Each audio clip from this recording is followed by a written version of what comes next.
Alon, Wasalon, you with the nasty pastor, and I'm back with another chapter read from out of Enoch, built the pyramids of Giza. We ain't gonna take too long in this intro, you know what I mean? I'm gonna go and dive in. Yeah, I'm diving in. You got what I'm saying? Diving in. We need to focus on the sole physical object discovered within the pyramid, the granite coffer. Coffer description. Crafted from a single block of red Aswan granite, the coffer was hollowed out in a manner resembling the technique used by carpenters on wood. Evident from spiritual markings on the inner sides, engineers estimate that the process involved exceptionally hard bits, possibly made of precious stone, and an overhead pressure of 1 to 2 tons.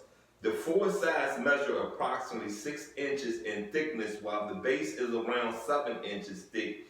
An internal lip along the top edge suggests the possibility of a lid. Although no lid has ever been unearthed, the broken corner resulted from individuals chiseling pieces from the coffer as souvenirs.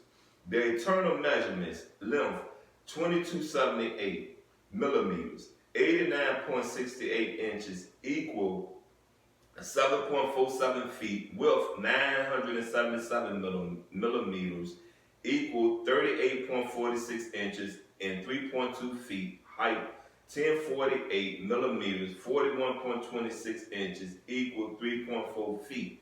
There's a reason this was measured that way, so that's why I'm reading off to you the measurements, but I'm not going to go through all of them. I'm just not going to do that. And considering the average length of the ancient bed frames found in tombs and the estimated height of an ancient Egyptian Dort male, 1.7 millimeters, equals 1700 millimeters, 66.93 inches. A comparison of the inner length of the coffer to the average height reveals a difference of 277 millimeters. See, that's a difference in this particular coffin. A coffer is a coffin. Let's just get that out of the way now. Is a coffin. So whoever that was not of our culture. Come on now. Whoever that was made for was not of our culture, right? Or there is a exception to this person within our culture, right? Cool. Conclusion. The average ancient Egyptian thought both male and female could lie inside the coffer, which approximately 1888 millimeters, 555 inches of clearance at their head and feet. While it may not offer extensive head and foot space, the coffer could accommodate a person assuming they were not adorned with a headdress or bulky outer garments. So now this is what? Come on, really listen to what I said. This person is really not of our culture, right? But you could fit someone of our culture in it. So they're very what? Come on, man. They're very who? Taller. They're very taller than the people of our culture, right? I rest my case. I know what I'm talking about. I know what I'm talking about. I just need you to understand it and get it. Petra discovered a bed frame at Tarkhan, Queen Hittipra's bed. Source: Ancient Egyptian Magazine. In contrast to individuals of lesser importance, the bodies of kings, queens, nobles, and other prominent figures were traditionally placed in intricately painted coffins, followed by elaborate mummy cases or a series of nested mummy cases. However, in Khufu's case, this would have been impractical, as the coffer's interior was barely sufficient to accommodate a human body, let alone an additional coffin. You heard what we just said? Did you hear what we just said? Even if we assume that mummy cases were not utilized during Khufu's reigns, come on now. Even if we assume that mummy cases were not utilized during Khufu's reign, the fact remains that his body would have been mummified. Now envision the fully wrapped and elaborately adorned body of Khufu's, adorned with numerous layers of linen and a substantial golden mask, placed within the confined interior of the coffer, considering the limited space with only 188 millimeters, 5 inches, available for the head and feet. It seems improbable that the king of Egypt would be laid to rest in such a cramped manner. You might say to yourself, did you read that? Did you get that? So now let's understand everything that's written in the book of Enoch, built the great pyramids of Giza.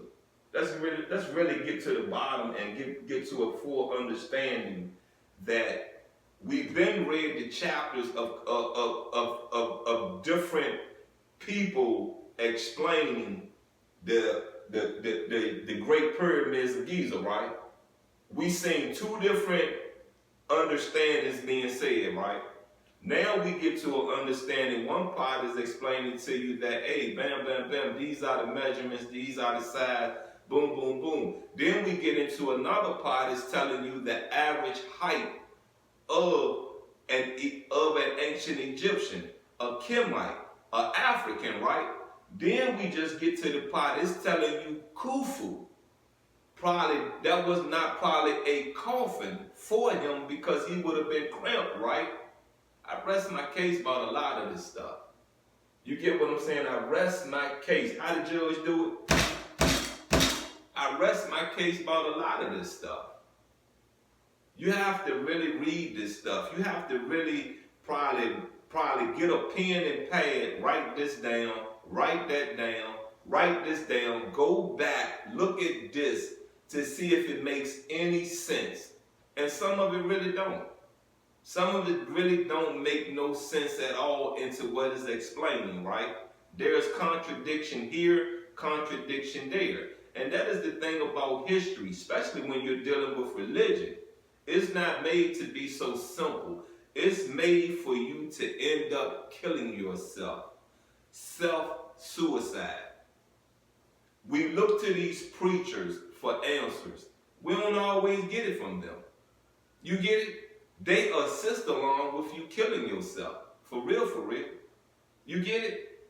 You understand? This Holy Bible right here would tell you you should turn the other cheek, but it would tell you a couple of chapters later or a book later, you are permitted, you are allowed to do an eye for eye.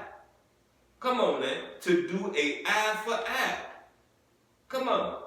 Is that not a contradiction? Come on. Look, I'm going to tell you like this, and I'm going to say it to you once again. It's not as deep as you think. Religion, spirituality is just not as deep as you think, as you feel. The person delivering it to you makes it that deep, makes it that not understandable. Get it? Not that understandable. Don't want you to get it. Don't want you to understand it because, as I said before, your oppressor wants you to deny your Savior and send you straight to hell. Anyway, this has been another read from our Enoch Built the Great Pyramids of Giza. I catch you in another 2 weeks. I'm out and I love you.